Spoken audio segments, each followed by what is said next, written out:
మదనపల్లి వారి సంఘం శ్రీ సత్యసాయి జిల్లా కదిరి నియోజకవర్గం మదనపల్లి చౌడేశ్వరి కళ్యాణ మండపంలో తొగట వీర క్షత్రియ సంఘం మదనపల్లి వారి ఆధ్వర్యంలో ఏర్పాటు చేసిన సన్మాన సభలో సత్యసాయి జిల్లా కదిరి ఎమ్మెల్యే కందికొంట వెంకటప్రసాద్ను తొగట వీర క్షత్రియ సంఘ ప్రతినిధులు కులస్తులు ఘనంగా సన్మానించారు.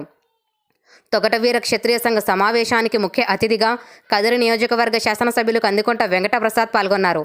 అలాగే మదనపల్లి తొగట వీర క్షత్రియ సంఘానికి కుల ప్రతినిధులందరికీ ఆయన కృతజ్ఞతలు ప్రత్యేక ధన్యవాదాలు తెలిపారు.